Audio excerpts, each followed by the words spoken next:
it had a helipad, and because it was nuclear powered, it could stay out at sea indefinitely. Only, of course, to serve the needs of its crew did it have to redock. I can see a few smiles in the audience, so I think I know what's going on. You guys have all already heard of the Arctic, of course. So many icebreaker speeches, and who wouldn't have mentioned the most famous icebreaker of them all? Wait, that's not it? You know, I did think it was odd that the icebreaker speech would be the first speech that we do. I mean, why would a group of Toastmasters want to talk about naval ships, right? But then I thought, hey, maybe they're all just naval enthusiasts, and so we should talk about the Arctic. Well, my wife did warn me about this, that I might be misinterpreting the objective, but I thought, what does she know? So, well, this is awkward now. Luckily, she did write me a bit of a note, just to help me in case I got stuck. So I'll be reading from here. Hi everyone, I'm Ozair. I'm new to Toastmasters, and this will be my first speech. But before we start, the most important thing you need to know about me is that my wife is always right and I should listen. While that was as accurate as my speech on the Arctica, I think that's also a bit misdirected. So what do we do now? Do I just keep going? Or? There's a famous poem by Robert Frost called The Road Not Taken. It's a poem that I have really resonated with. In the poem, Robert Frost encounters a decision. There are two paths, and he has to decide which one to take. In life too, we frequently encounter these types of decisions, these type of pathways, branching, always branching. And sometimes, perhaps frequently, we take the one that's more traveled by. But perhaps sometimes there is wisdom in thinking about, what about the other path? Why do people not do what is uncommon? Why can't we challenge our inherent biases?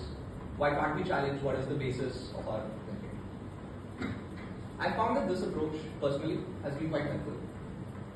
I will narrate an example. It was the first year of my MBA. I was fresh and hungry to prove myself. I joined the MBA because I wanted to change my career path. I wanted to change my geography. I wanted to transition to a new geography. It was a stressful period before the MBA where I didn't know what I was going to do with my life. So I thought, hey, this is a really great opportunity. And then it was placement season, just like that. The most stressful part of the entire journey.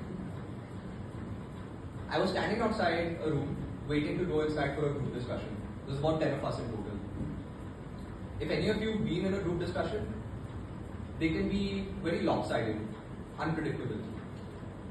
Sometimes there's a very strong speaker in the room who just dominates the conversation and you don't really get a chance to shine. Sometimes the topic is so abstract, what do you even say? Nothing really makes sense. So with a bit of trepidation, along with my peers, 9 peers, I walked into the room. Lo and behold, the topic was, is an MBA worth it? I mean, of course, why else did I come here? Could they have given us more of a layup? So I sat down, I took a moment to think, and then it occurred to me that probably everyone in the room is going to choose the same answer.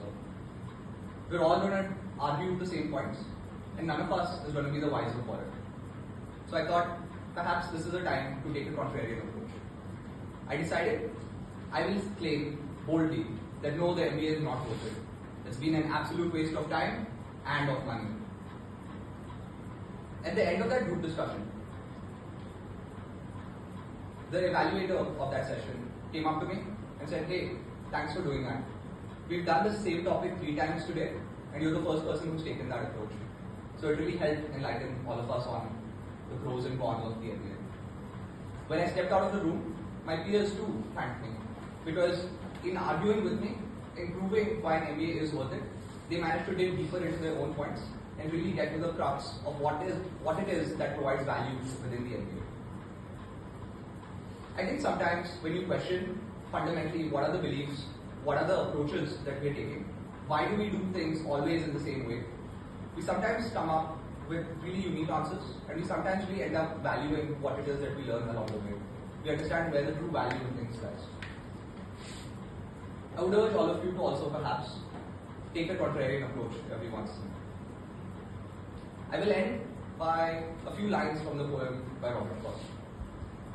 Two paths diverged in a wood, and I took the one less traveled by, and that has made all the difference. Thank you.